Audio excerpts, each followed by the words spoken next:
Bienvenidos. Perfecto, Katie. Audio perfecto, dice. Audio bien, dice Rafael. Daniel dice nítido. Perfecto. Estamos. Alison abandonó la sesión. Vamos a ver qué le pasó. ¿Qué le pasó a Alison? Bienvenidos, bienvenidas. Buenas noches. Vamos instalándonos para la clase.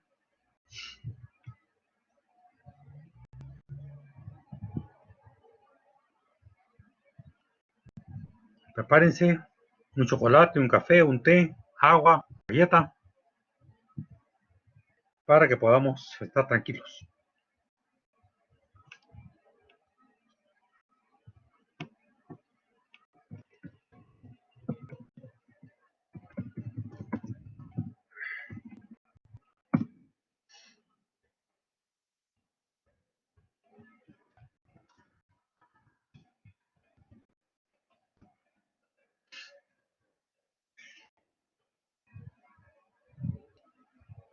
Perfecto, Kevin, buenas noches. Bienvenido. Bienvenido a la cuarta sesión. Buenas noches. Wendy, buenas noches. Bienvenida. Gusto saludarles. Semana más. Vamos a comenzar dentro de poco.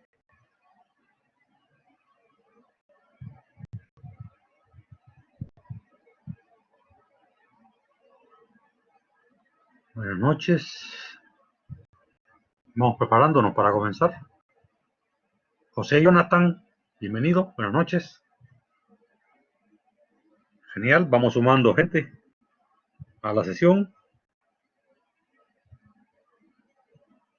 Natalie, genial. Buenas noches. Bienvenido. Bienvenida.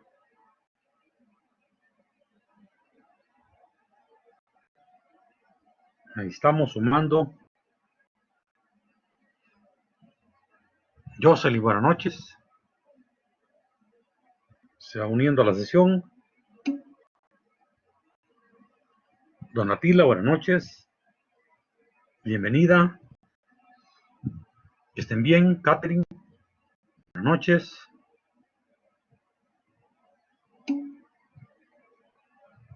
Buenas noches, Jocelyn. Un gusto saludarles a todos. Ok, buenas noches, que estén bien. Me alegra que se reporten, Catherine. Hola. Me alegra que se reporten. Bien, Jocelyn. Guardadito aquí. Así nos toca. Guardadito en casa, haciendo cosas, leyendo, preparando material. ¿Vos bien? ¿Estás trabajando? ¿Estás guardadita? ¿Cómo estás?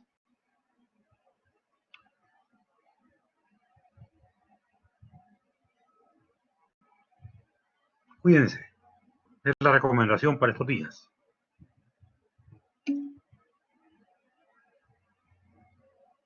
Así es, Jocelyn, guardaditos. Así no queda de otra.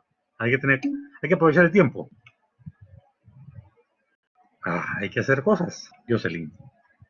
El mundo sigue girando. Y tenemos esta clase que es bonita. Nos da una oportunidad de poder continuar la formación sin interrumpir de manera significativa. Gracias. Gracias, Jocelyn. Igual deseo lo mejor para todos.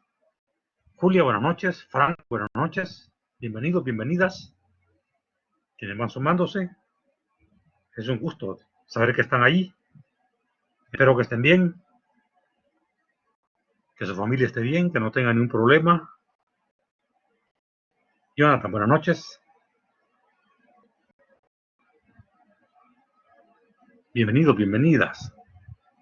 Estamos a punto de comenzar la sesión de este... Buenas noches, Juan. Bienvenido. Si hay problemas de audio, me dicen. Si hay algún lío para la conexión, o está bien, también me confirman. Ok, Juan, perfecto. Ahí está. Espero que hayan revisado el material en estos días. Muy bien, don Atila. Veo que algunos ya comenzaron a revisar el material y a intercambiar. Pronto daré alguna noticia importante que está puesta ya en la plataforma, pero igual la voy a comentar para que estemos tranquilos con la tarea. Voy a dedicar un tiempo a eso. ¿Verdad? Voy a esperar que se sumen 2 más para comenzar.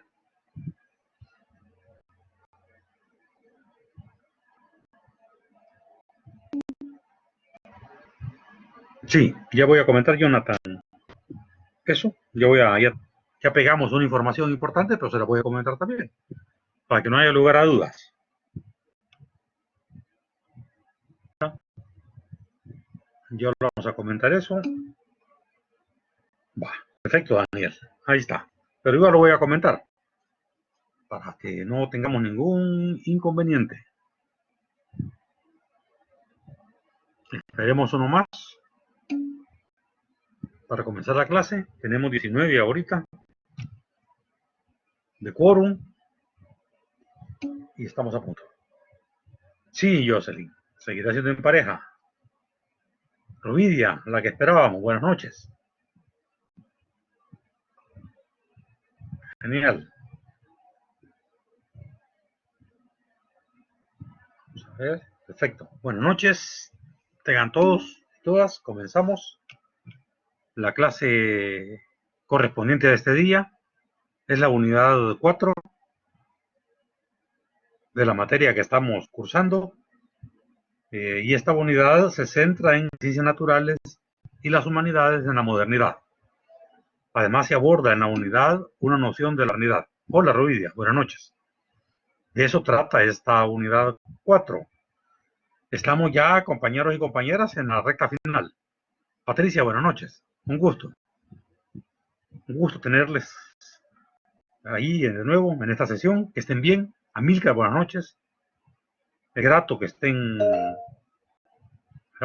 aquí conmigo y en el grupo y participando de esta jornada. Espero que estén bien. La salud es importante, el cuidado es importante, seguir las recomendaciones. Buenas noches, Amílcar, que se están dando es importante.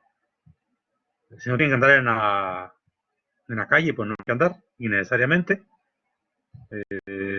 Protegerse, proteger a la gente mayor, a la gente vulnerable, a ustedes ya saben, ¿verdad?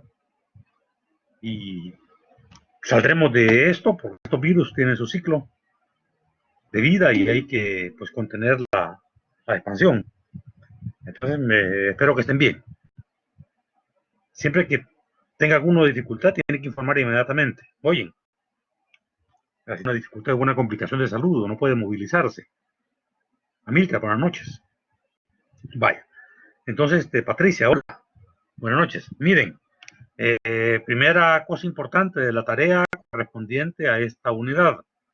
Las entrevistas se suspenden. Susana, buenas noches. Bienvenida. Las entrevistas se suspenden y siempre será en pareja. O sea, eso no cambia. A cambio de las entrevistas que no van a hacer, harán una reflexión ustedes sobre el aporte de Kant a la teoría del conocimiento. O sea, lo que ustedes sí van a preguntar, lo van a hacer ustedes. Pero ustedes van a hacer la reflexión, intercambian con la persona con la que trabajan, arman el documento y siempre lo remiten a donde corresponde. Entonces, ese es el cambio, porque ustedes saben que no se puede mucho en la calle ahorita buscando gente. Es un lío, pues habrá quien la tenga fácil porque a lo mejor un vecino, un amigo cercano puede ayudarle, pero habrá quienes no puedan, entonces no queremos arriesgarlos. Con el equipo que administra la plataforma decidimos eso.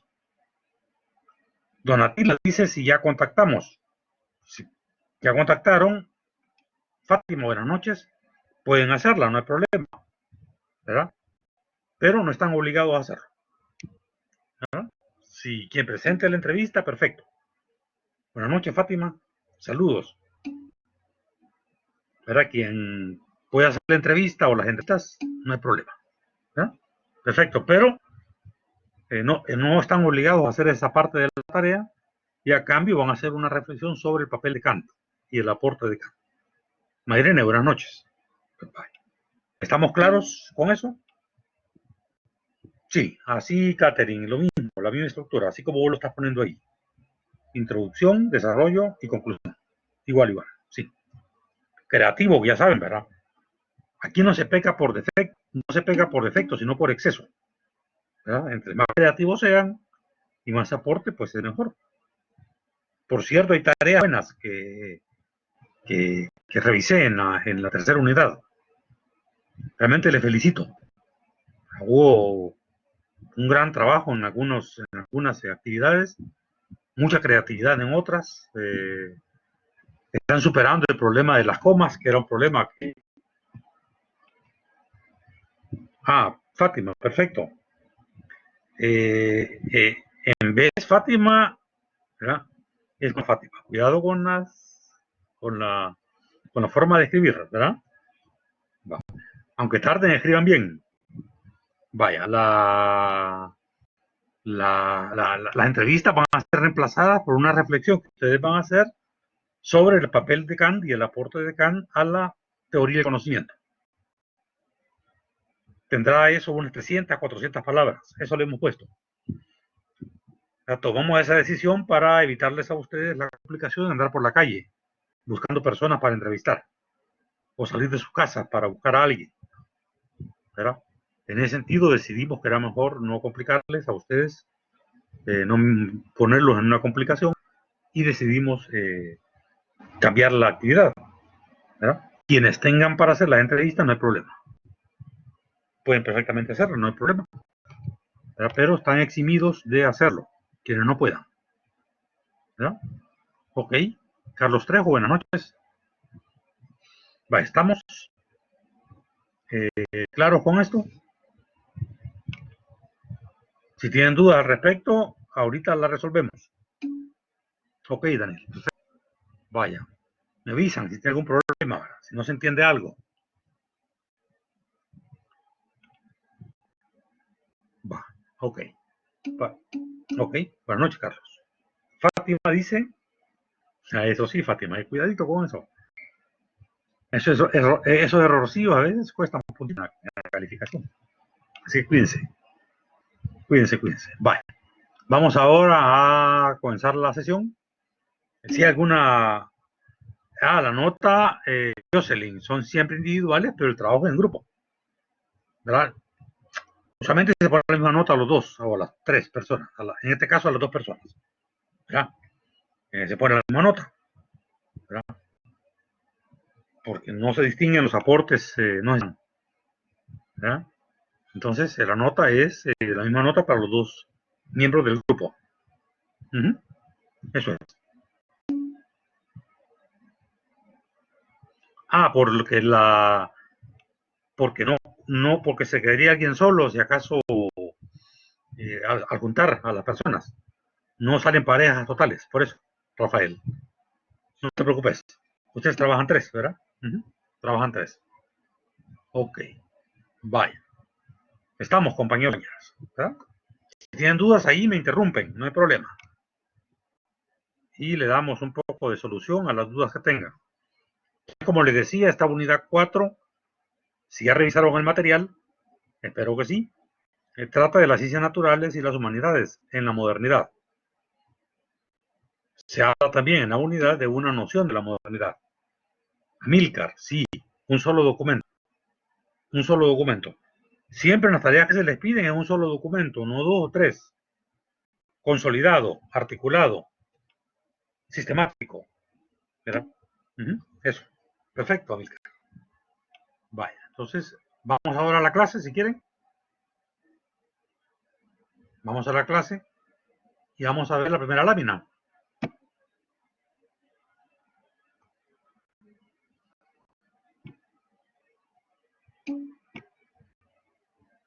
Ok, perfecto, Daniel. Espérame.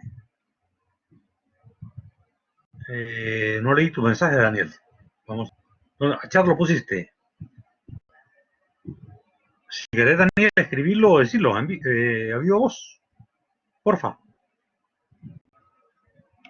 para escucharte.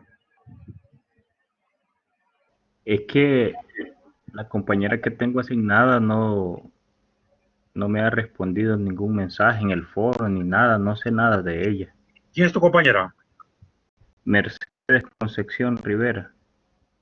Vaya, si Mercedes está ahorita en la sesión, que se comunique con vos, ¿verdad? Con Pero Daniel no la Díaz. veo. No la ves, seguramente.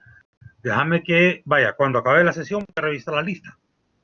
Está Porque bien, gracias. no me suena ahorita, ya. No me suena ahorita, voy a revisar la lista. Si no aparece en la lista, por la razón que sea, va solo, ¿verdad? No hay problema. ¿Oís? Va. De acuerdo. Entonces, los temas, compañeros y compañeras, que vemos ahora son los siguientes, ¿verdad? La unidad aborda primero las tradiciones culturales que nutren a la modernidad. Enseguida hablaremos un poquito de qué es la modernidad. También en la unidad se habla de la teoría de la democracia liberal o la democracia liberal clásica. Se habla en el tercer punto de la modernidad, precisamente. Luego se habla del empirismo y el racionalismo. Luego se habla de Kant, que es un autor importante en la unidad. Y las tesis positivistas, el positivismo, que también ha sido muy influyente en el pensamiento filosófico y la filosofía de la ciencia. Y luego se habla de un autor que se llama Wittgenstein, cuya obra se divide en una primera parte, el primer Wittgenstein, y una segunda parte, el segundo Wittgenstein, ¿verdad? Esos son los temas, digamos, centrales que aborda la unidad esta en la que estamos ahora, la unidad 4. Vaya.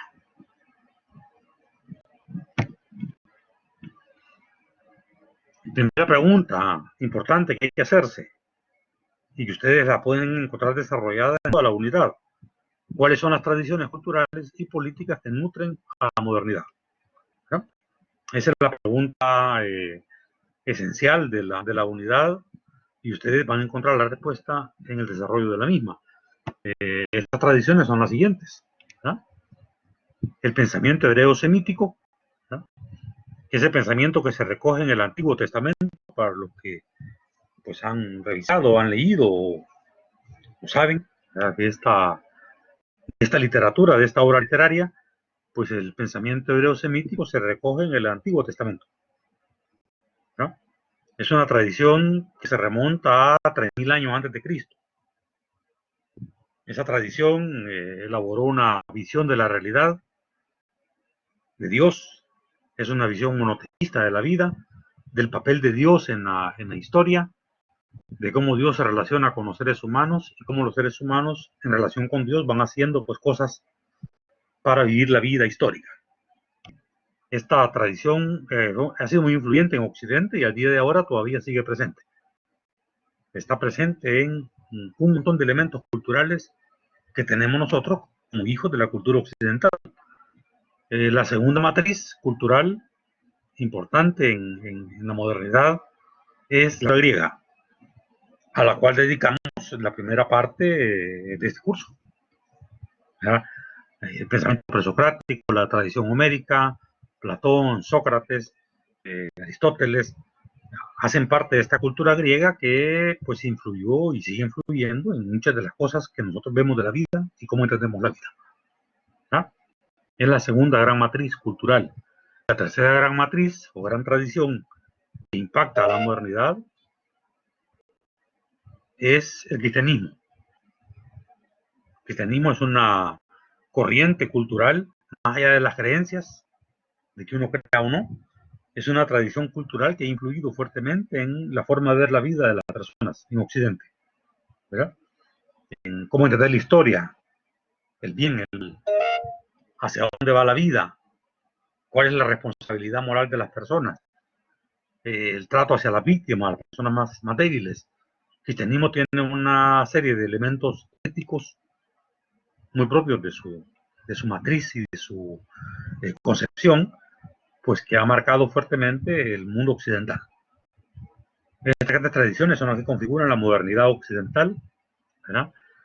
El pensamiento hebreo-semítico es el más antiguo, la cultura griega es más reciente, siglo VI, siglo V antes de Cristo, siglo IV antes de Cristo, y el cristianismo que se desarrolla justamente en el siglo I, ¿verdad? Que es cuando comenzamos a contar, según el calendario occidental, comenzamos a contar a partir del nacimiento de Cristo y decimos, pues, después de Cristo, ¿verdad? El cristianismo comienza en el siglo I, más o menos, ¿verdad? Después de la muerte de Cristo, y continúa en toda la Edad Media, y sigue presente en la vida social, cultural, religiosa de muchas ciudades y muchos pueblos, incluido el nuestro, ¿verdad? Incluido el nuestro. Vaya. ¿Alguna pregunta hasta acá?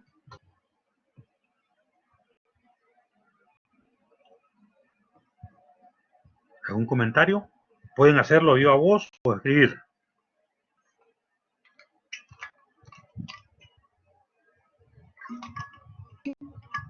Ok. Vaya, Mayrene, perfecto. Entonces doy por enterado que estamos bien. Vale, paso al siguiente punto. Ok, Susana. Hola, buenas noches. Paso al siguiente punto.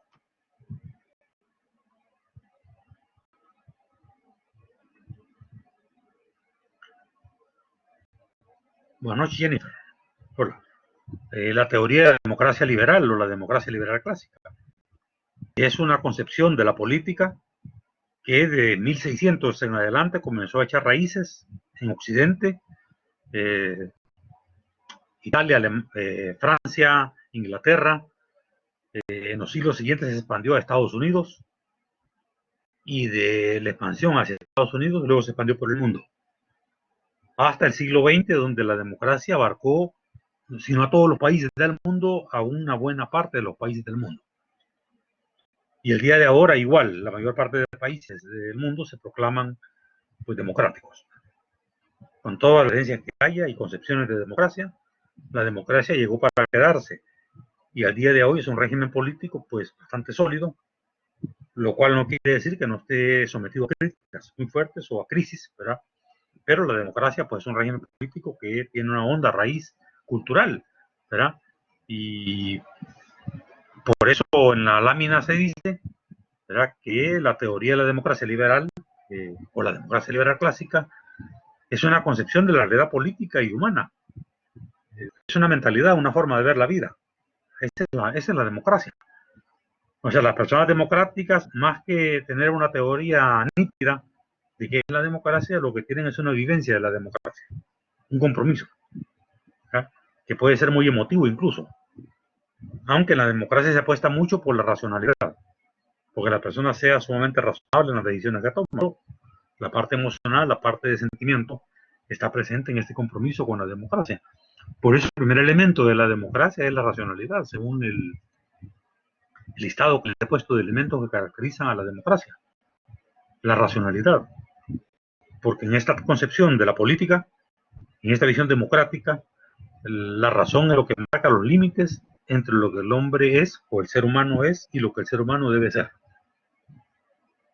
O sea, hasta dónde podemos llegar, qué podemos hacer, cuál es nuestro destino, digamos, como seres humanos, eso lo marca la racionalidad.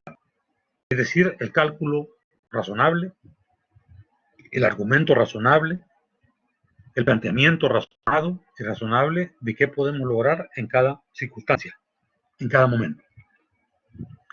Por este elemento de racionalidad, a la democracia le cuesta mucho el ruido o la bulla o el grito. Cuando la gente grita mucho, cuando la gente despotrica, esta es la clase de hoy. Así es, mi estimado José Miguel. ¿Te vas sumando ahorita? Estamos en la clase de ahora, mi estimado. Bienvenido. Bienvenido. Entonces, van a tener, los que van sumándose a la clase, van a tener después la videoconferencia disponible. ¿Ya? Vale. Entonces decimos que el primer elemento de la democracia, de esta visión democrática de la modernidad, que se comienza a instalar fuertemente en 1600, 1700, 1800, son los siglos de instalación de esta visión democrática. Hola. Hola. ¿Tengo a alguien que quiera hablar? José Miguel, ¿quiere hablar? No. Vaya. Vale, si quieren hablar, me avisan.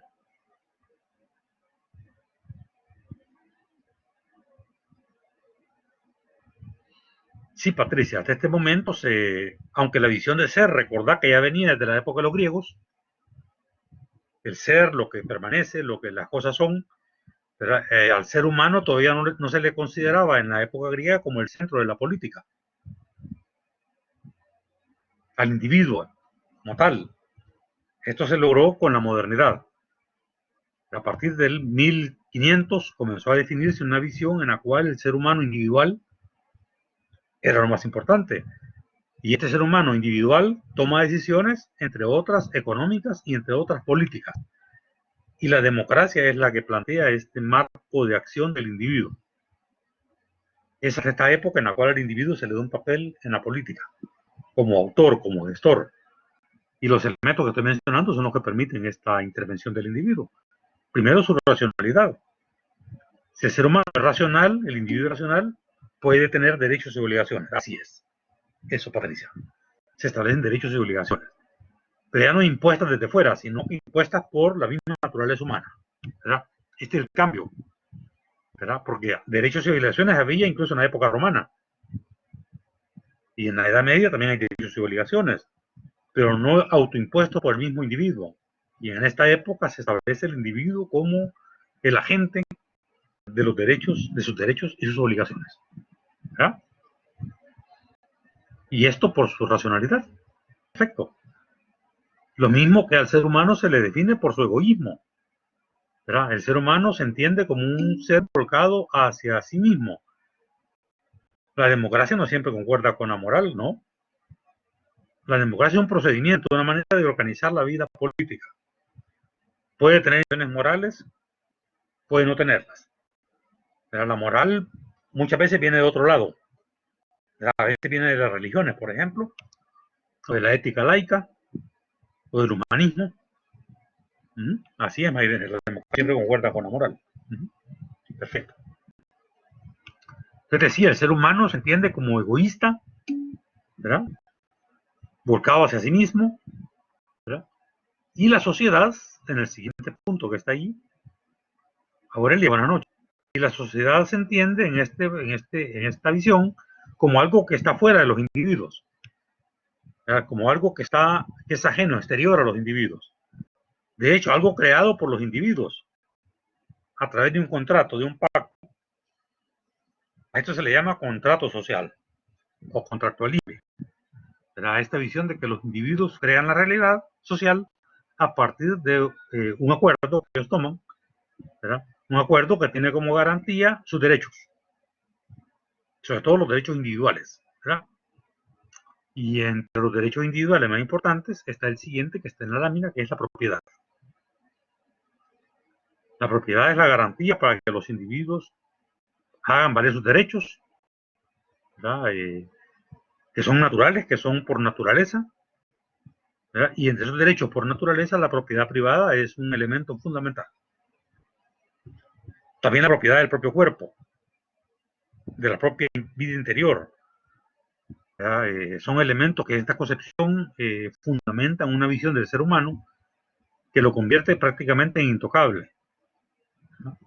El Estado, el gobierno debe meterse lo menos posible con el individuo.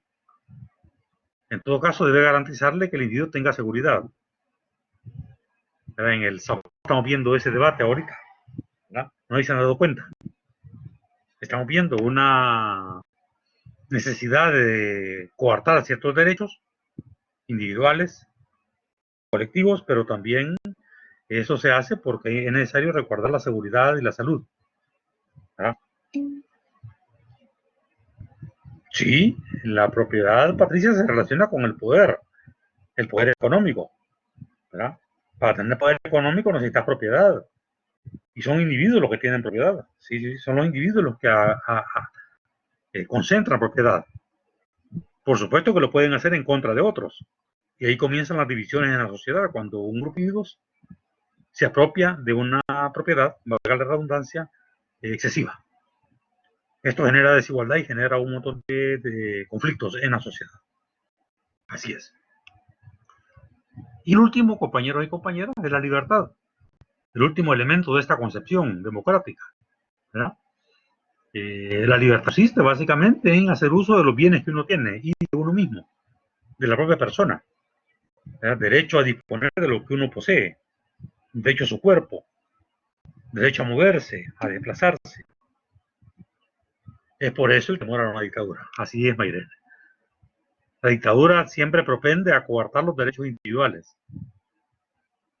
Y uno que se coarta casi siempre de inicio es el derecho a moverse, el derecho a desplazarte. Es un derecho que se coarta casi siempre de manera muy pronta, ¿verdad? El derecho a opinar también se suele coartar en las dictaduras. El derecho a disentir, sí, la dictadura es un problema. Usted y yo debemos ser o somos un conjunto de personas que debemos defender nuestro derecho. Jonathan, una persona entre más propiedades tiene, más derechos tiene, sí, lamentablemente. Aunque la democracia y los marcos legales democráticos intentan contener y controlar la propiedad, para que no marque diferencia excesiva con los derechos de las personas. El problema es que a veces el poder económico es más fuerte que la democracia. Ok, Jennifer. Una monarquía es un régimen político en el cual hay, ¿verdad?, que llega al poder por derecho de sangre, por herencia de sangre. En la dictadura no, la dictadura es un régimen político que establece por la fuerza, ¿verdad? No está revestido de ninguna legitimidad de sangre, ¿verdad?, hereditaria, ¿verdad? Esa es la diferencia, en lo básico. Una dictadura se establece por la fuerza, ¿verdad? Un grupo o una persona dice, me voy a tomar el poder del Estado, voy a usar la fuerza, me impongo, establezco unos reglamentos que nacen de mi cabeza y obligo que los demás los cumplan, utilizando las Fuerzas Armadas, los cuerpos policiales. Eso es una definición básica de dictadura, mi estimada Jennifer. Sí, Juan José, eso estaba comentando. Ese derecho se ha restringido ahorita, ¿verdad? Pero se hace obviamente por la necesidad de resguardar la salud. Hay que verlo de esa manera, como algo transitorio, ¿verdad? Como algo transitorio, pero sí, ha habido un debate muy interesante en la Asamblea, ¿verdad? Y los diputados han puesto un montón de reparos, lo cual es bueno, ¿verdad? Lo cual es bueno. Mayrene, este modelo de democracia se volverá frágil. Si observamos la tecnología, las redes sociales ya influyen en la democracia, sí. Una democracia como la nuestra es sumamente frágil. Y las demás ahora están padeciendo pues un montón de arremetida. Yo creo que las democracias más consolidadas van a resistir. Las democracias más débiles se van a ver como tambaleantes. En Bolivia, por ejemplo, lo vimos recientemente. En Venezuela lo estamos viendo. En Brasil lo hemos visto. Para mencionar nada más 3 ejemplos. Donatila, ¿se puede decir que en El Salvador hay una dictadura ahora? No. No, porque la Asamblea Legislativa ha admitido la legitimidad de sus decretos. Sí. No ha sido impuesto por la fuerza. ¿Verdad? No. Esos decretos están restringiendo algunas libertades, algunos derechos, ¿verdad? Pero son derechos que se han limitado por razón de una emergencia. Y la Constitución nuestra lo avala eso, por si ya la vieron, ¿verdad? La Constitución salvadoreña avala ese tipo de restricción a algunos derechos. José Jonathan, ¿considera que en nuestro país contamos con un sistema democrático? Sí, muy débil, muy incipiente, con muchas debilidades, muchas flaquezas. Pero sí, llenamos muchos elementos democráticos. Podríamos ser mejores en democracia. Podríamos ser mejores. Ustedes y yo tenemos que defender lo poco que hay de democracia y buscar que se consolide. Porque si no, después vamos a estar reclamando otras cosas, ¿verdad? Cuando la democracia se pierde, la gente comienza a reclamarla. Y a luchar y a dar la vida por reclamarla y por establecerla. Es algo que no se valora hasta que no se tiene, mi estimado Jonathan, ¿verdad? Y todos, compañeros y compañeras, ustedes, ¿verdad? No se valora hasta que no se tiene. Mayrene, en Colombia hay un gran caos, no se respeta el orden de poder, sí. Colombia es una democracia sumamente frágil, muy vulnerada en la separación de poderes, ¿verdad? Con muchos conflictos, sí, lamentablemente por los hermanos y hermanas colombianas. Jonathan, ¿qué se necesita para consolidarla? Pues preocuparse por ella, respetar los mecanismos democráticos, no prestar juegos de manipulación y del uso de la fuerza para resolver controversias, no dejarse llevar a movimientos de masas anónimos que dicen que esto no sirve y que es mejor el caos, ¿verdad? Y que es mejor reinventarlo todo. Eso es antidemocrático y nos puede llevar a una situación muy fea, ¿verdad? Hasta ahora no ha pasado en el país. La gente ha sido muy prudente, gente como ustedes, gente como yo. Rafael, el problema es de hoy en día, como usted ya lo dijo, el dinero puede, sí, pero el poder económico nos está golpeando muy fuerte, ¿verdad? El poder económico está pues socavando la igualdad que la democracia pide, ¿verdad? Por eso hay que regular el poder económico. Y es el Estado el que tiene que hacerlo. El Estado tiene que regular el poder económico. José Miguel, si la democracia del poder de la mayoría confía en el presidente, no es antidemocrático ponerse al presidente. Sí, la democracia del poder del pueblo, pero regulado por el Estado y la Constitución, ¿verdad? No es el poder del pueblo desbocado, fuera de control, ¿verdad? ¿Verdad? De hecho, el presidente, una vez que es electo, y es el mecanismo con el cual la gente confía en él, la mayoría de personas que votan, una vez que el presidente es electo, debe seguir los procedimientos y las normas constitucionales establecidas. Es una democracia constitucional, no olviden eso. Una democracia constitucional o un Estado democrático de derecho, así se le conoce, ¿verdad? No es una democracia plebiscitaria o de masas, ¿verdad?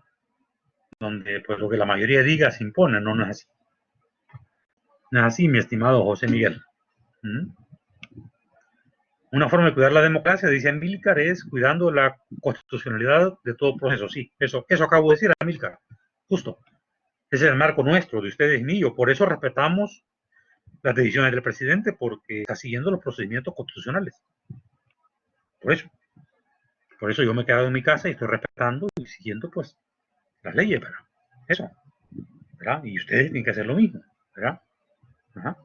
Como un Estado puede regular el poder económico, a mi modo de ver, el país está fuera de control. Por tanto, el político se hace millonario, las empresas privadas hacen lo que quieren, sí. Eso, Rafael, va a ser una discusión que en el país nunca hemos hecho, ¿verdad? Nunca desde la firma de la paz, nunca se discutió cómo regular el poder económico, se les dio rienda suelta. La gente de izquierda se dedicó a hacer dinero pensando que iban a ser ricos también. Los políticos de derecha se dedicaron a ser cómplices de las empresas. Y al final tenemos mucha desigualdad en El Salvador, ¿verdad? Se le puede regular con normas, con leyes, con normas fiscales, por ejemplo. Pero hasta ahora nadie se ha atrevido a contener el poder económico. Es la tragedia de mi país y de ustedes, compañeritos. Es la tragedia de este país. Vaya. Jonathan, pues, no sé, mi Jonathan. No sé, mi estimado Jonathan, si va a pasar algo va a pasar lo mismo, ¿verdad? Es posible.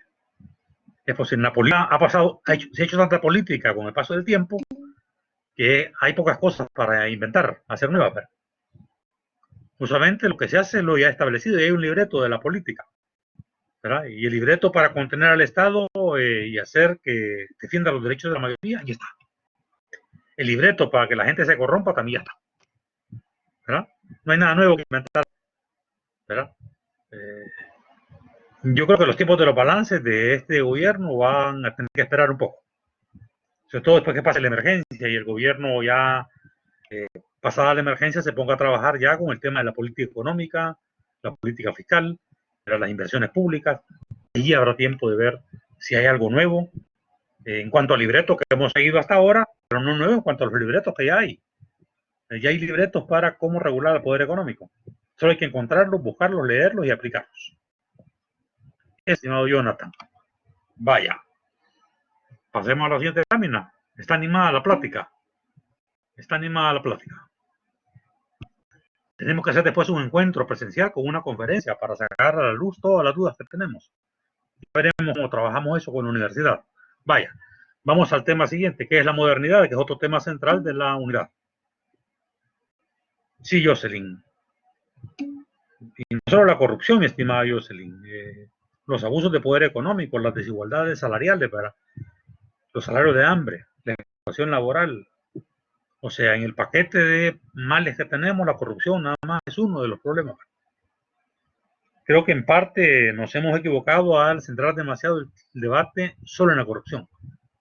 Es un problema, pero hay otros. ¿Verdad? Sí, don Atila, tenemos que hacer algo ahí, ya veremos. ¿Verdad? Cuando pase la crisis, hacemos un encuentro, organizamos, compartimos, comemos algo bueno y nos conocemos además, personalmente. Vaya. Pasemos ahora a qué es la modernidad, que es la pregunta siguiente de la unidad. ¿Verdad? Ok, vamos a ver qué es la modernidad. Uy. Comida rico, Mairene, así es. Una buena comida, un buen asado, nos vamos a comer cuando celebremos esto. Cuando salgamos del encierro y nos conozcamos. Vale. Vamos ahora a la modernidad. Está definida brevemente ahí, miren. Es la etapa histórica que se inicia con el Renacimiento. ¿Verdad? Se define en principio en oposición a la tradición, es decir, al pasado medieval. ¿Verdad? La modernidad es una etapa histórica. Una época histórica que comienza más o menos en 1500. De ahí para adelante comienza la época moderna, que es la época en la cual estamos nosotros, porque todo lo que tenemos ahora es una herencia, ¿verdad?, de lo que se generó en los siglos que siguieron a 1500, cuando se inicia la modernidad. En esfera económica está ahí abajo, si lo ven, se desarrolla la economía de mercado, que es la que va a dar pie al capitalismo. ¿Verdad? Nos guste o no, el capitalismo, el mecanismo de mercado capitalista es el regulador de las economías en el mundo. ¿Verdad? Prácticamente todos los países del mundo están regulados por la economía de mercado. China, Cuba, Rusia. De Corea del Norte no sabemos mucho porque es muy cerrado ese país para enterarnos de qué pasa adentro. ¿Verdad? Pero de los países en los cuales tenemos información, la economía de mercado es la que regula la vida económica, valga la redundancia, de esas sociedades. Y esto comenzó en 1500, 1600. Primero capitalismo comercial, luego capitalismo industrial. Y al día de ahora capitalismo globalizado neoliberal. Son las fases del capitalismo y de la economía capitalista. En esfera cultural tenemos la cultura moderna, como se le llama. Centrada en el individuo, en su fuerza, sus capacidades, su razón, su capacidad práctica para resolver problemas, ¿verdad?, su mirada al futuro, ¿verdad?, su mirada siempre pensando en lo que viene después, su mirada calculadora, el consumo, ¿verdad? Esos son los elementos culturales de esta, en esta etapa que se inicia con el Renacimiento y que llega al día de nosotros. Y en esfera política, la democracia liberal, que después de muchos avatares, crisis, idas y venidas, al final ha llegado a consolidarse como un régimen político que prácticamente todos valoramos como positivo. ¿Verdad? La persona que diga que es antidemocrática es muy rara. ¿Verdad? Incluso aunque sea un dictador o una dictadora, siempre dice que la democracia es buena. Entonces son pues los tres elementos que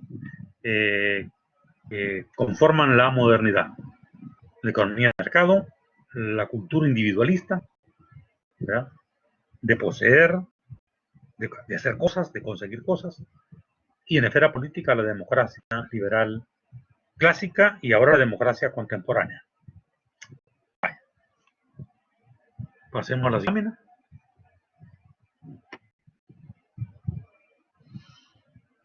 En este gran tramo histórico del 1500 al 1700, 1800 se desarrollaron dos corrientes filosóficas para entender el conocimiento. Y estas dos son el racionalismo y el empirismo. En la unidad están bien desarrolladas estas dos corrientes intelectuales que dejaron su huella, que siguen siendo parte de nuestro debate. Seguimos moviéndonos en los temas que estas corrientes nos plantearon y que pues se resume en lo siguiente: para el racionalista, la razón es el punto de partida del conocimiento. como decía Descartes, cogito ergo sum. Pienso, luego existo. O sea, al estar pensando me doy cuenta que soy una realidad que existe. O puedo dudar de todo, dice Descartes, menos de que estoy pensando. Es la tesis de René Descartes. Nelson, buenas noches. Mientras que Lemo dice que el conocimiento nace de los sentidos.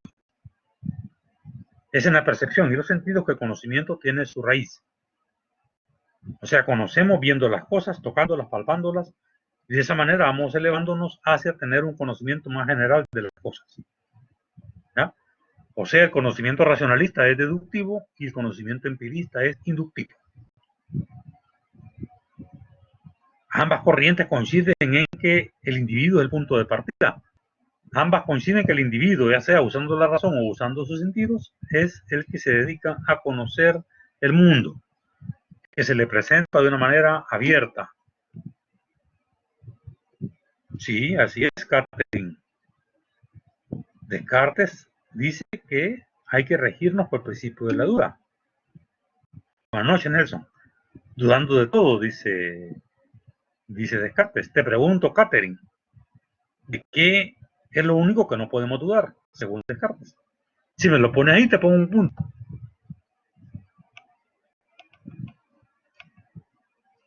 O a quien lo ponga, le pongo un punto.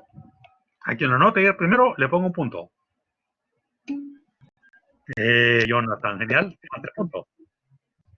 Francisca, no. Luis, cabal, de que estamos pensando, sí. Jonathan se ganó un punto. Está bien. Hola. ¿Quién habla? Amílcar, yo se lo iba a decir, pero se me adelantaron. Dale, decilo. Está en el dice, podemos dudar de todo, menos de que estamos pensando. Eso, exacto. Vos sos Amílcar. Perfecto, vaya. Voy a anotar aquí los nombres, espérenme. Anoto los nombres aquí de los que anotaron, se ganaron un puntito. Vamos a ver. Jonathan. Excelente. Amaya, perfecto. Ok, vamos a ver.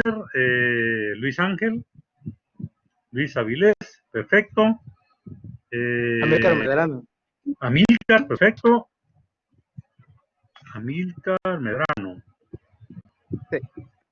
José Jonathan. Sí. José Sorto. Jocelyn, perfecto. Está bueno, pues. Vaya, genial. Yo soy perfecto.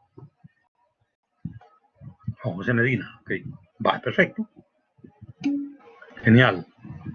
Wendy, genial. Catherine, bueno, vaya, no, genial, va. Veo que todos están atinándole. Cabal, todos se ganan a punto. Genial, vaya. Se ganaron un punto. Genial. Vaya, genial. Eso. De eso no podemos dudar. ¿Verdad? De eso no podemos dudar. De que estamos pensando. Esa es la tesis de Descartes. ¿Verdad? La tesis empirista, por lo contrario, dice que lo que sentimos, lo que palpamos, lo que vemos, es lo firme. Y de ahí podemos elaborar una serie de razonamientos que nos permiten llegar a conclusiones generales acerca de lo que hemos sentido. ¿Ya? Ok. Ambas corrientes, el racionalismo y el empirismo, buscan un punto de apoyo seguro para el conocimiento, una certeza. ¿Ya? Esto es lo que andan buscando. Para el racionalismo y la razón, para el empirismo son la percepción y los sentidos. Perfecto. Genial. Estamos en la jugada. Vamos a la siguiente lámina. Kant, el gran filósofo al cual ustedes le van a dedicar un tiempo y una reflexión en la tarea, se ubica en la ciencia de su época, en la física de Newton, y él trata de ver cómo es que Newton elabora su teoría científica. Y dice Kant, ni la razón ni los sentidos parados son garantía para el conocimiento. La ciencia, dice Kant, no funciona de esa manera. ¿Ah? Dice Kant, para tener conocimiento científico necesitamos a la razón como punto de partida. Él llama a esta dimensión de la razón o lo que la razón pone en el proceso de conocimiento categorías a priori del entendimiento. Así llama Kant a lo que él pone la razón. Con esas categorías que la razón pone, ya nacemos con ellas, ya las tenemos, no las aprendemos. Con esas vamos a buscar en la realidad usando los sentidos. Y cuando aplicamos esas categorías a la realidad usando los sentidos, tenemos conocimiento. A este aporte de Kant se le conoce como la síntesis kantiana, porque integra en una visión más completa tanto lo que dice el empirismo como lo que dice el racionalismo.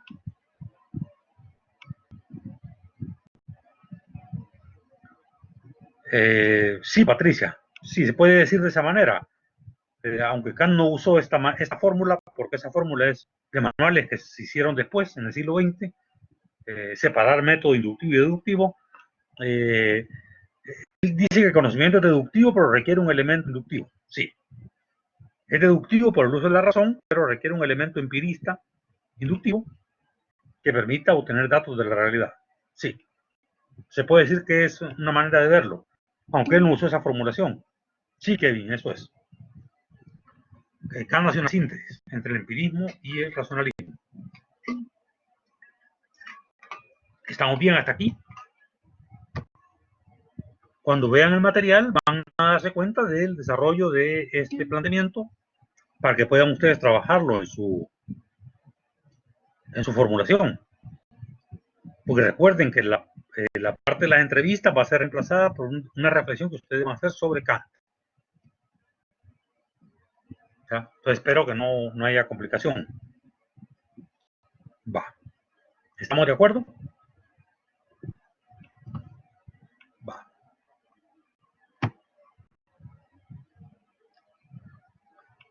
Ok. El positivismo. Ok, Noemi. Ok, Susana. Ok, Susana, Noemi, Jennifer. Ok. Ok, el positivismo es una filosofía de la que se desarrolla ya en el siglo XIX, ya es más reciente. ¿Ya? Esta visión de la filosofía de la ciencia, esta concepción del conocimiento, reivindica la ciencia como el único conocimiento válido y posible. Para el positivismo no hay otro conocimiento. El único conocimiento que vale es el conocimiento científico. Esta visión de la ciencia nos dice que el método de la ciencia es puramente descriptivo. La ciencia se dedica a hacer descripciones de la realidad. No a ver causas, no a ver efectos, sino a ver nada más cómo se comporta más o menos en un momento determinado. Perfecto, Miguel, genial. Y en tercer lugar, esta visión, Patricia, el punto de vista de Kant lamentablemente no condujo, sino hasta mucho tiempo después de muerto él, a lo que se entiende ahora que es la ciencia. No fue inmediata la recepción de Kant, lamentablemente. Entre la visión de Kant y las concepciones que tenemos ahora de la ciencia, muy parecidas a lo que Kant planteó, está el positivismo, que es una visión que viene desde el empirismo. El positivismo retoma las ideas empiristas, aquellas que vimos en las láminas anteriores, y es una visión que se impone como visión de la ciencia. Y llega hasta el día de ahora, porque mucha gente dice que es positivista, ¿verdad? Y defiende esa postura. Pero en el mundo de la ciencia es admitido que Kant fue el que mejor expresó cómo es que los científicos proceden. Con una visión deductiva, racional, con una búsqueda de datos empíricos para verificar, cotejar, refutar lo que sus visiones teóricas previas les dicen que es o no es correcto. Así se entiende que funciona la ciencia ahora. Pero antes de que esto se aceptara, pues el positivismo se impuso, ¿verdad? Pero es bueno mencionar porque es parte de las corrientes intelectuales que tuvieron un peso extraordinario. Y el día de ahora todavía sigue siendo, en muchos círculos intelectuales, sigue siendo válido el enfoque positivista. Ok, perfecto, Patricia. Vamos ahora a lo siguiente. Marx fue una mezcla de racionalismo y empirismo. ¿Ya? Marx fue una mezcla de una visión racionalista de la realidad con una visión positivista. Tanto por la época en la cual él hizo su obra, que es la época en la cual el racionalismo llega a su máxima expresión en la filosofía, con Hegel, que es su maestro, como en la época en la cual el positivismo llega a su máxima expresión en la economía, que es la economía clásica inglesa, que es la que él estudia, Adam Smith y Ricardo. Entonces él lo que hace es sencillamente hace confluir esas dos tradiciones y elabora pues, su visión de la realidad económica y de la historia. Eso. Ese es Marx. Vaya. Perfecto. Vamos ahora a casi lo último. Y ahí, para cerrar la unidad, se aborda a este autor importante, austríaco, que es importante porque él introdujo el tema del lenguaje en la filosofía. Hasta antes que él, el tema del lenguaje no era un tema importante en la filosofía. ¿Verdad? Y él introduce el tema del lenguaje. ¿Sí? Cuando conocemos usando el lenguaje. Cuando nos comunicamos usando el lenguaje. Entonces, el lenguaje configura nuestra vida social, individual. Y entonces, si no hablamos del lenguaje, no podemos hablar de cómo somos nosotros, de cómo vemos la realidad. Y fue él el que introdujo este enfoque, ¿verdad? De ahí su gran importancia en la filosofía. En la primera parte, en el primer Wittgenstein, introdujo el lenguaje, que es el lenguaje que escribe la realidad. Don Attila, porque se dice que el pensamiento de Kant es meramente burgués. Pues eso, mi estimado Don Attila, la gente seria no lo opina. ¿Verdad? Algún manual de izquierda ortodoxo, el marxismo ortodoxo puede pensar eso, pero en el ambiente crítico de la filosofía, incluso del marxismo serio, a Kant se le considera un antecesor de Marx. Porque Kant puso de relieve no solo la parte cognitiva de la que hemos hablado, sino la razón práctica, es decir, el hacer cosas para hacer del mundo un mundo mejor. Esa es la ética kantiana, hacer del mundo un mundo más humano. Y muchos consideran que esa visión de Kant es una visión que antecede a la visión de Marx. Ajá. Habla de la igualdad también, sí, Kant fue un tipo de la igualdad, de atender a los más débiles, de hacer el bien, ¿verdad? Sí. Además fue un tipo muy humilde, porque Kant nunca salió de su lugar donde nació y donde vivió toda la vida. No fue una persona pues, bien común, sí. Fue una buena persona, además. Un tipo bueno, digamos, ¿verdad? Para mí es un héroe, Kant. Lo mismo que Cervantes y el Quijote. Son héroes para mí, pues también en mi panteón personal, Kant ocupa un lugar central. Para Kant, la moral y la ética, sí, eso es. Así es, Don Attila. Así es. ¿Verdad? Claro. En la época que él escribe, todavía el tema económico no es un tema central. ¿Verdad? El tema económico se va a hacer central con Marx. Pero ya Marx es posterior a Kant. ¿Verdad? Un siglo después. Así es, Patricia. Era un tipo sumamente bueno, sumamente moral. Él decía, el cielo estrellado sobre mí y la ley moral en mí. Para que vean que no se me olvida esto que aprendí en la universidad. ¿Verdad? Esa frase. El cielo estrellado sobre mí y la ley moral en mí. O sea que uno es dueño de su moralidad. Nadie se la puede imponer. Nadie te puede obligar a ser bueno. Uno debe obligarse a sí mismo a ser bueno. A obrar rectamente. Gran lección la de Kant, la verdad. Gran lección. Vaya. Y el segundo Wittgenstein nos habla de los juegos del lenguaje. Es decir, del lenguaje como una relación entre los seres humanos. El primero nos dice que el lenguaje nos ayuda a representar la realidad. O sea, que con el lenguaje describimos la realidad. El segundo Wittgenstein nos dice que con el lenguaje jugamos juegos. Y en esos juegos vamos entendiendo lo que significan las palabras. Estos son los dos aportes de este gran pensador, de este filósofo, que introdujo pues el tema del lenguaje en la filosofía. ¿Verdad? ¿Dudas? ¿Preguntas? Demos un minuto porque no he parado de hablar. Veo agua. Si alguien quiere comentar algo.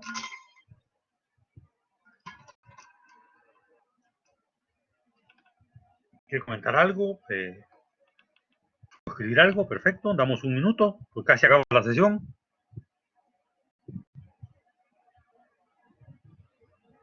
Va.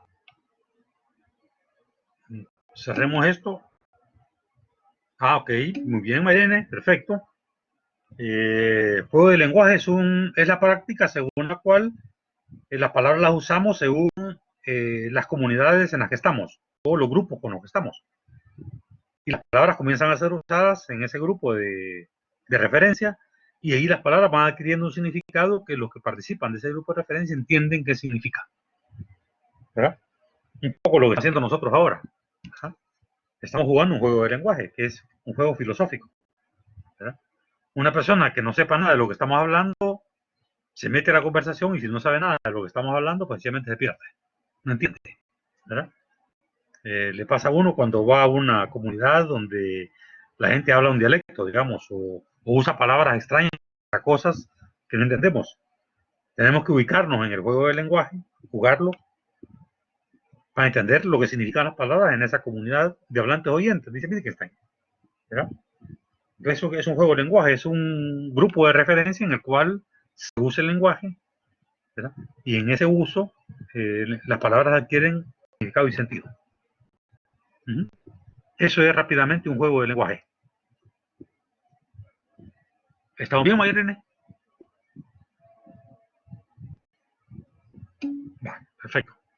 Vaya, ¿tienen alguna consulta sobre temas? ¿Algo que no haya quedado claro? Me gustan las preguntas de ustedes. Miguel Ángel, sí. Eso es una clasificación de manual, digamos, ¿verdad? Pero en la visión filosófica y de la historia más crítica, pues la modernidad todavía no se ha cerrado. Algunos han llegado a hablar de posmodernidad, pero si te fijas, a principios del siglo XX se dio el modernismo literario, y Rubén Darío fue un modernista. ¿Verdad? Así se le conoce a Rubén Darío. O sea, 19, principios del siglo XX. O sea que no, esa adaptación no es correcta, ¿verdad? Porque las corrientes culturales que nutren el modernismo y la modernidad siguen presentes, ¿verdad? Entonces, además no hablamos de modernismo, hablamos de modernidad, ojo con eso, ¿verdad? Modernismo se aplica mucho para el arte o para la literatura, para corrientes pictóricas, pero no para tradiciones culturales, filosóficas, económicas. Ahí hablamos de modernidad, y parece que la modernidad, según los especialistas, todavía no acaba. Algunos hablan de posmodernidad, pero no ha tenido buena aceptación esta palabra, la posmodernidad. Muchos especialistas dicen que seguimos en la modernidad. Ok, perfecto. Nelson pregunta, ¿y la arbitrariedad del lenguaje cómo se puede abordar en teoría del conocimiento? Pues el lenguaje es arbitrario, pero también no tanto. ¿Ah? Porque una vez que hemos creado un lenguaje y las reglas que lo gobiernan, ya no podemos cambiarlas a nuestra libertad. Porque si lo hacemos, nadie nos entiende. En ese sentido, una vez que un lenguaje está ya consolidado y construido y tiene su gramática, tiene sus reglas sintácticas y semánticas, tenemos que someternos a ese lenguaje. Entonces ya no es tan arbitrario. Entonces la arbitrariedad y la normatividad del lenguaje van a la par, ¿verdad? Es cierto, hay un margen de maniobra, pero es un margen de maniobra sumamente limitado. Con las nuevas palabras lo vemos, ¿verdad? Los neologismos. Podemos inventar palabras nosotros, pero nadie las usa. Entonces no tenemos esta libertad que uno puede pensar que se tiene por la arbitrariedad del lenguaje. Hay normas, hay reglas. Y según Chomsky, este gran lingüista y político norteamericano, genéticamente tenemos ciertos universales lingüísticos compartidos por todos los seres humanos. Y ahí no hay arbitrariedad, ¿verdad? Tenemos un conjunto de universales, ¿verdad? Que no es el tema entrar aquí a eso, porque nos llevaría a otra clase. ¿Verdad? Pero Noam Chomsky tiene una teoría sobre los universales lingüísticos, que son genéticos. Y eso no son arbitrarios, ya los traemos de nacimiento. En ese sentido, el conocimiento descansa en ciertas maneras de conocer la realidad, incluso genéticamente estacionadas. Por ejemplo, Nelson, el uso del espacio, ¿verdad? Y la ubicación de las cosas en el espacio, eso es genético. Y para conocer algo tenemos que ubicarlo en el espacio. O poner el número a las cosas, por ejemplo, y contabilizarlas. Eso es genético también. Y ya nacimos con eso. Y ahí, por ahí va la discusión. Por ahí va la discusión. Susana, con respecto a la tarea, no sé si comprendí bien. No, mi estimada Susana. En la parte de las entrevistas, en lugar de las entrevistas, ahí van a hacer una reflexión ustedes de 300 o 400 palabras. En la parte de las entrevistas. Porque la tarea tiene dos partes. Una parte dedicada a las entrevistas. En esa parte van a ser nada más 300 o 400 palabras. Lo contemporáneo, mi estimado Miguel, entra en la modernidad. Lo contemporáneo es un corte de tiempo que se refiere a lo que nos afecta ahora mismo. Pero ahí tampoco hay un acuerdo. ¿Cuánto es un contemporáneo? ¿10 años? ¿20? ¿30? ¿Verdad? Ahí también no hay una delimitación nítida de qué es contemporáneo, ¿verdad? Pero uno se refiere a lo actual, a lo que nos afecta en este momento, ¿verdad? Por ahí va la definición de contemporáneo, que no es rigurosa, por cierto, pero no es rigurosa. Historia contemporánea, por ejemplo, se refiere a historia del siglo XX, imagínate. Entonces, y muchos hablan de adultos contemporáneos para referirse a la música de los 80 y 90, ¿verdad? Entonces es muy arbitrario el tema de lo contemporáneo. Yo creo que entra en el plano de la modernidad. Vaya, vamos a ver.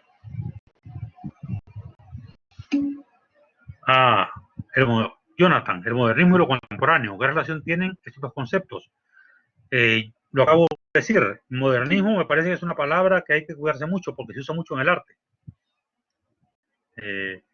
Para referirse a corrientes artísticas. Aquí hablamos de modernidad. Y la modernidad cruza con lo contemporáneo. Se expresa en lo contemporáneo. Somos hijos de la modernidad y muchas de las cosas que hacemos son herencia de la modernidad, como la democracia, el cristianismo y algunos elementos hebreos semíticos que están presentes en nuestra manera de ver la vida. Ok, Juan José. En la tarea será un ensayo con los aportes del foro, sí, como siempre, estimado. El foro es para que discutan, para que consoliden. Luego hacen el ensayo, consolidan, mandan, como tarea aparte. No en el foro, no como los aportes del foro, sino consolidado en un documento. Un documento que me va a llegar cuando ustedes lo peguen y yo lo leo.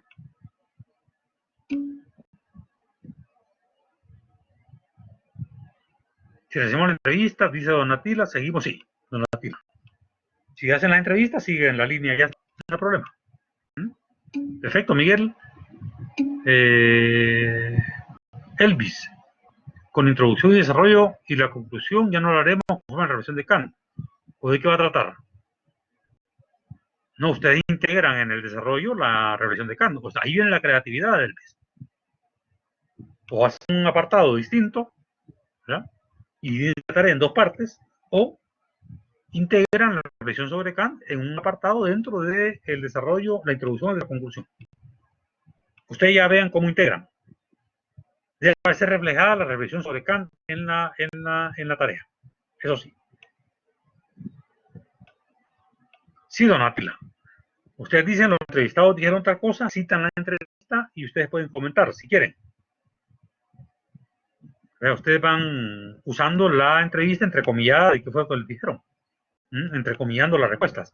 Jocelyn, sí, pueden ser más de 400. No hay problema. Perfecto. Bueno. Espero un minuto más por si hay alguna duda. Si no, estaríamos ya listos, ¿verdad? Les ruego que se cuiden mucho en estos días. Estamos ya además en la tramo final. La siguiente sesión es la última. Luego tendrá su examen final. ¿verdad? Ya estaremos cerrando esta experiencia bonita. Buenas noches, descansen, cuídense, ¿verdad? Hagan la tarea despacio.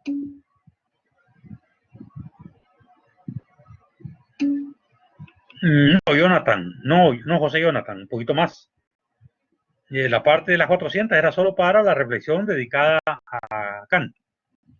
Pero la tarea tiene otros elementos que están puestos en la guía de tarea. Tendrá quizás unas 700 palabras, todo por ahí. Imagino yo unas 800 palabras tendrá todo lo que hagan. No pequen por defecto, pequen por exceso, ¿verdad? Bye. Buenas noches, descansen, cuídense. Ahí nos veremos, ¿verdad? Bye. Ahí nos veremos el siguiente miércoles. Que estén bien. Buenas noches.